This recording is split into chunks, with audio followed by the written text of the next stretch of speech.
Hi అండి, అందరికీ నమస్తే. Welcome back to my channel. ఇది వచ్చేసి ఈవినింగ్ టైంలో లాగండి. మా మున్నాగాడి కోసం అయితే డ్రైనర్ స్టిక్ అయితే ప్రిపేర్ చేస్తున్నాను. ఇవి వచ్చేసి మిలాన్ సీడ్స్, నెక్స్ట్ వచ్చేసి పంప్కిన్ సీడ్స్, బాదం, పిస్తా, వాల్నట్స్ ఇవన్నీ అయితే చిన్న చిన్న పీసెస్గా అయితే కట్ చేసుకున్నానండి. కట్ చేయడానికి ఎక్కువ టైం పట్టేసింది.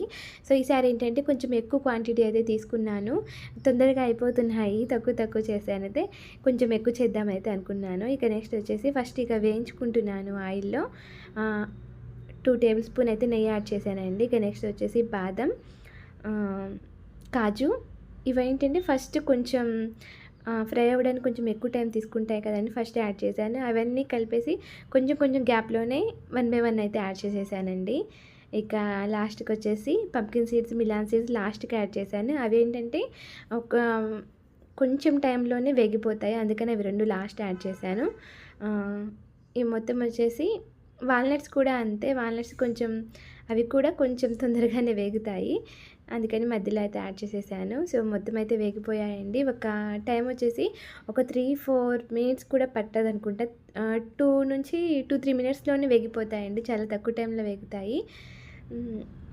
నెక్స్ట్ వచ్చేసి బెల్లం అయితే యాడ్ చేస్తున్నాను. బెల్లం వచ్చేసి 5 అయితే తీసుకున్నానండి. 5 బౌల్స్ వచ్చేసి బెల్లం తీసుకున్నాను. నెక్స్ట్ వచ్చేసి డ్రై నట్స్ మొత్తం కలిపి 6 బౌల్స్ అయితే ఉన్నాయి. బెల్లం ఏంటంటే ఒక కప్ అయితే తక్కువ తీసుకోవాలి బెల్లం. సో కొన్ని వాటర్ యాడ్ చేసిన తర్వాత బెల్లం అంతా కరిగేంత వరకు ఉంచేసి, సో నలకలు ఏమైనా ఉంటాయి అనేసి జల్లెడైతే కట్టించేసాను. మళ్ళీ పాకం కోసం అయితే మళ్ళీ బౌల్ పెట్టేసి పాకం అయితే పడుతున్నాను. ఈసారి కొంచెం క్వాంటిటీ ఎక్కువైంది, కొంచెం భయం కూడా ఎక్కువ ఉందన్నమాట. నెక్స్ట్ వచ్చేసి యాలకులు, కొంచెం నెయ్యి కూడా యాడ్ చేశాను. చెక్ చేస్తూ ఉన్నాను. పాకం పట్టడానికి కొంచెం ఈసారి ఎక్కువే టైం పట్టింది, క్వాంటిటీ ఎక్కువ ఉంది కదా. సో చెక్ చేస్తూ ఉన్నాను అనమాట. లోపలైతే చాలా భయంగా ఉంది. వీడియో తీస్తున్నాను కానీ సరిగ్గా తీయలేకపోతున్నాను, మధ్యలో ఇలా చెక్ చేస్తూ ఉన్నాను. సో పాకం అయితే వచ్చేసిందండి. ఇక పల్లీలు అయితే యాడ్ చేస్తున్నాను. పల్లీలు వచ్చేసి 2 కప్స్ అయితే పల్లీలు అండి. డ్రై నట్స్ మొత్తం కలిపితే కరెక్ట్గా 4 అయితే ఉంటాయి. మొత్తం వచ్చేసి 6 బౌల్స్ వచ్చేసి డ్రై నట్స్, బెల్లం వచ్చేసి 5 అయితే తీసుకున్నాను. ఇక నెక్స్ట్ వచ్చేసి ప్లేట్లో ఆల్రెడీ నెయ్యి అయితే పెట్టయితే ఉంచేసానండి.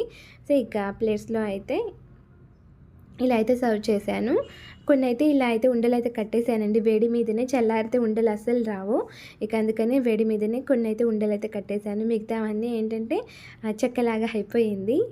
ఇలా ఏంటంటే మా మున్నాగాడి స్నాక్స్ బాక్స్లో వేయడం ఈజీ, అందుకని ఇలా చేశాను. సో ఈరోజు వీడియో వచ్చేసి ఇది. Thank you for watching.